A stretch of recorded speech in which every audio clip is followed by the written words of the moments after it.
नमस्कार, आप live cities देख रहे हैं। मैं हूं गरिमा भारती। राष्ट्रीय जनजन पार्टी के राष्ट्रीय अध्यक्ष आशुतोष कुमार ने आज एक प्रेस वार्ता बुलाई। इससे पहले उन्होंने कई बार ये कहा है कि हम ब्राह्मण भूमिहार की बात तो करते ही हैं, लेकिन उसके साथ ही समाज के सभी वर्गों की भी बात करेंगे।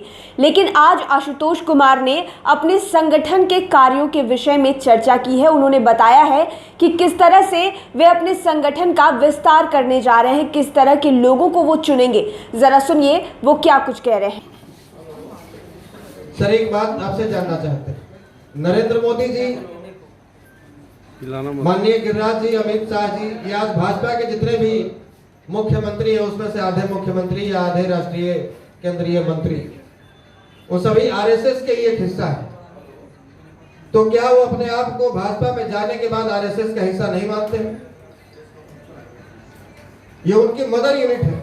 और यदि कल के डेट में हमारे कार्यकारी अध्यक्ष जी महोदय, हमारे कार्यकारी प्रदेश अध्यक्ष जी महोदय की अनुमति होगी, इनकी इच्छा होगी, तो पार्टी के संगठन के अधिवेशन में, संगठन के स्थापना दिवस में, किसी कार्यक्रम में बतौर कार्यकर्ता यदि हमें आमंत्रित करते हैं तो ये हमारे लिए खुशी की बात होगी और हम निश्चित रूप से वहां पहुंचेंगे। पुनः उन तमाम राज्यों में संगठन का विस्तार करेंगे और इस संगठन का उद्देश्य है कि जो हमारे समाज की बात करेगा वही हम पर राज करेगा। इसी नीति के साथ यह संगठन, इसी परिकल्पना के साथ, इसी विचारधारा के साथ जन जन तक अपने उद्देश्यों को पहुंचाएगी, उनको जोड़ेगी। इन्हीं सब बातों को लेकर आज हम आप सबों के समक्ष प्रेस वार्ता के माध्यम से उपस्थित हैं। यदि आप सबों के मन में कोई सवाल है तो आप सवाल कर सकते हैं। आप सभी जाति विशेष की चिंता करेंगे, लेकिन जो ये मंच है स्पेशली जाति विशेष के लिए, ये जो आज मंच हमने लगाया है, ये जो आज प्रेस वार्ता किया गया, यह क्लियर करने के लिए किया गया है कि हम, चूंकि अब हमारे ऊपर दायित्व तो बढ़ा है, समाज को संगठित करने के बाद अन्य वर्गों को भी संगठित करके बिहार को विकास के रास्ते पर ले जाने के लिए हम लोग वचनबद्ध हुए हैं। इसलिए हमारा दायित्व बनता है कि इस संगठन का कमान हम वैसे हाथों में सौंपें जहां यह संगठन सुरक्षित रहे और जिस परिकल्पना, जिस उद्देश्य के साथ में इस संगठन का निर्माण हुआ, संगठन अपने उद्देश्य के साथ में न भटके। सर, क्या आपको लगता है सर, आपने तो वर्गलाया जा रहा है, अगड़ा पिछड़ा के नाम पर वर्गलाया जा रहा है, हिंदू मुसलमान के नाम पर वर्गलाया जा रहा है, और जेपी साहब, लोहिया साहब, कर्पूरी साहब, जगदेव साहब के छद में अनुयायी लोग ने बिहारियों को वर्गलाया है, किन्हीं और ने नहीं वर्गलाया है। आप 25 लाख की बात कर रहे हैं, हमारी जानकारी के मुताबिक 40 लाख लोग जिन्हें, जो बिहार के थे, कामगार थे, उन्हें प्रवासी मजदूर की संज्ञा दे दी गई। अरे वो प्रवासी तो तब थे जब मुंबई में रह रहे थे, वो प्रवासी तब थे जब दिल्ली में रह रहे थे, जब वो बिहार आ गए तो प्रवासी कैसे? वो तो बिहारी है। यहाँ बिहार सरकार आए दिन कभी दहेज प्रथा के खिलाफ, कभी नशा मुक्ति को लेकर, कभी जल जीवन हरियाली को लेकर मानव श्रृंखला लगाते रहते हैं नीतीश कुमार जी।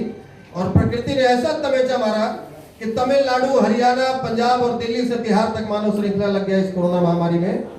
ये हमारी चिंता का विषय है और इसलिए हमने किया है रोड मैप की। जहां तक यदि बात कर रहे हैं, पिछले 15 वर्षों में इन्होंने बिहार में कोई रोजगार नहीं दिया, और जिन्हें रोजगार दिया वो आए दिन धरना पर बैठ रहे हैं और लाठियां खा रहे हैं। जैसे नियोजित शिक्षकों की बात कर लें या आउटसोर्सिंग वालों की बात कर लें। अभी जब चुनाव को 3 महीने बचे हैं तो ये महाशय जी पेपर में छपवाते हैं कि हम 50 लाख लोगों को रोजगार देंगे। सबसे पहले तो ये सवाल आपको उनसे पूछना चाहिए कि 15 वर्षों तक आप सत्ता में थे तो आपने रोजगार नहीं दिया, और 3 महीने चुनाव को रह गए हैं तो आप कहते हैं कि 50 लाख लोगों को रोजगार देंगे। इसके लिए क्या रोड मैप आपके पास है? और यदि आप हमारी बात करें तो हमारे पास रोड मैप है। रोड मैप उनके पास भी नहीं है जो बिहारी बेरोजगारी भगाओ यात्रा निकाले हुए हैं बिहार में। उनसे पूछना चाहिए कि बिहार को बेरोजगार पैदा करने वाली फैक्ट्री किसने बनाया? आप ही के माँ पिताजी का देन।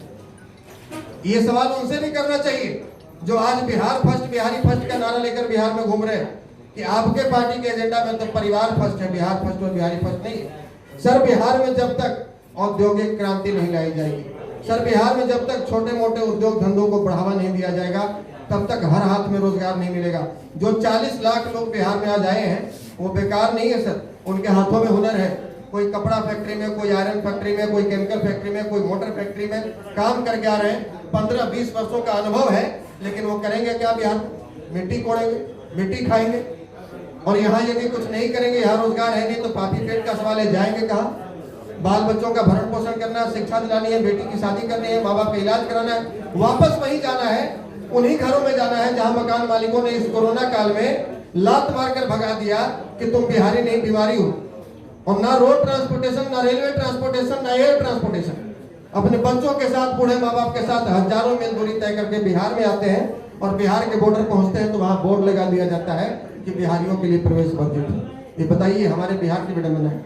सर, बिहार का युवा पूरे लाइफ में केवल एक बार मुस्कुराता है, जब वो पासपोर्ट साइज फोटो खिंचवाता है, इसके अलावा कभी मुस्कुराता नहीं है। जैसा कि आपने आशुतोष कुमार की बातें सुनी, उन्होंने कहा है कि और राज्यों में भी, बिहार के अलावा और जितने भी राज्य हैं वहां पर भी राष्ट्रीय जन पार्टी का जो विस्तार है वो किया जाएगा, और साथ ही साथ उसके लिए ऐसे लोगों को चुना जाएगा जो सचमुच समाज की बातें करते हैं, और ख़ास करके जो लोग परेशान हैं, जो लोग ज़रूरतमंद हैं, उनकी बातें करते हैं। ब्राह्मण भूमियार तो इनकी प्रमुखता है ही, और साथ ही साथ जैसा कि इन्होंने पहले ही क्लियर कर रखा है कि हम समाज के अन्य लोगों की भी बातें ज़रूर रखेंगे और उनके लिए भी काम ज़रूर करेंगे। आप लाइव सिटीज़ के साथ बने रहें, हमारे चैनल को सब्सक्राइब करें, और साथ ही साथ तमाम लेटेस्ट अपडेट्स के लिए फेसबुक पेज को लाइक करना बिल्कुल ना भूलें। धन्यवाद।